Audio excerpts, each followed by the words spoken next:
The night my wife looked me in the eyes and said, "I don't owe you intimacy," I knew something inside me had shattered. It wasn't just the words, it was the weight behind them, the coldness that pierced deeper than any argument we'd had before. 4 years, I had tried to be the husband I thought she needed. Loving, attentive, caring. But somehow, it was never enough. She had changed, or maybe it was me who had failed to see it. The emotional distance had grown so wide that I barely recognized the woman I had once fallen in love with. It was more than just the absence of touch. It was the absence of any connection at all. And when those words left her lips, I realized how far we had fallen. But before we dive deeper into the story, make sure to hit that subscribe button. You won't want to miss the twists and turns that follow. In the days that followed that devastating night, I began to look at everything differently. The house, once a symbol of the life we had built together, now felt like a prison. Every corner reminded me of what had been and what could have been. The photos on the walls, the empty space beside me at dinner. These things no longer felt comforting. They felt like reminders of a life I couldn't grasp anymore. But I couldn't just sit around and wallow in my misery. I had to make a change.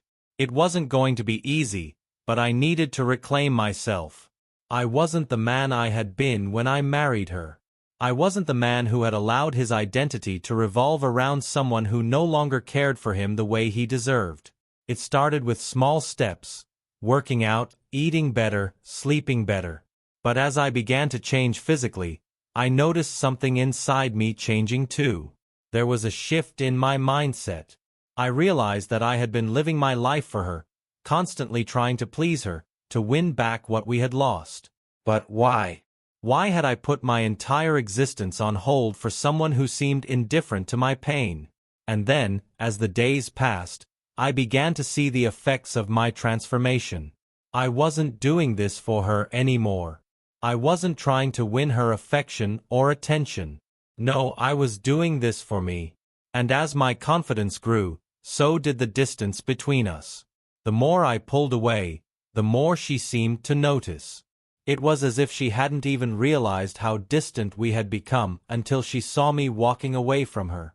It wasn't long before I noticed the change in her. She started paying attention to me again in ways she hadn't in months. She'd steal glances when I walked into the room, watch me with an intensity one hadn't felt in a long time. I could tell she was curious, maybe even surprised by the new version of myself I was becoming. And that's when the doubts started creeping in. Doubts about the marriage, about her, about me. What did this mean? Was she truly interested in me again, or was this just her way of controlling the situation? One night after dinner, she approached me. Her eyes, which had once been cold and distant, were now filled with an unfamiliar intensity. She spoke in a low, almost nervous voice, asking me how I had changed so drastically. I didn't answer her directly. Instead, I stood up, walked to the window, and stared outside. My mind was racing. Should I tell her the truth? Should I let her know how deeply her betrayal had cut me? And that's when the truth came to light. I had already started suspecting that something wasn't right. The late nights, the hidden phone conversations, the strange behavior. It all pointed to something more. But it wasn't until that moment that I realized what had really been going on.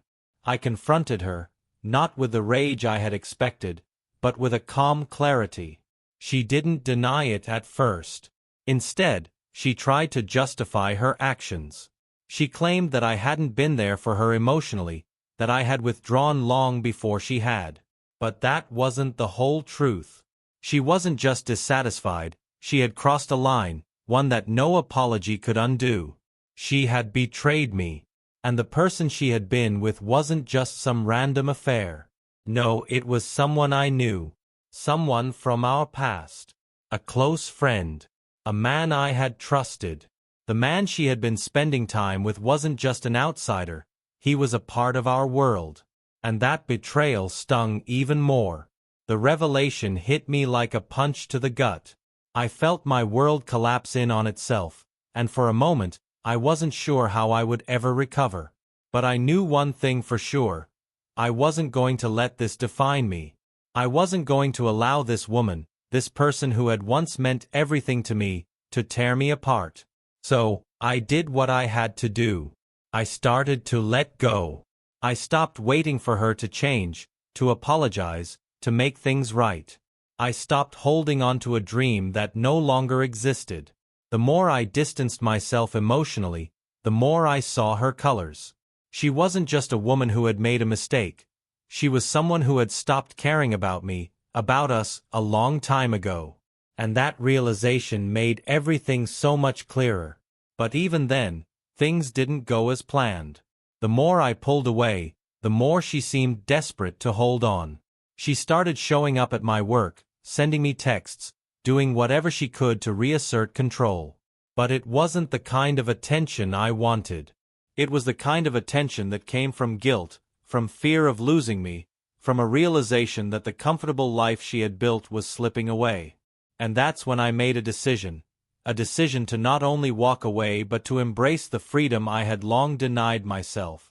I started making plans for my future without her in it. And as time passed, I realized something extraordinary. I had been living in the shadow of our past, holding on to memories and hopes that no longer served me. But now I was free. Free to rebuild. Free to rediscover who I was before the marriage, before the betrayal, before everything that had kept me chained.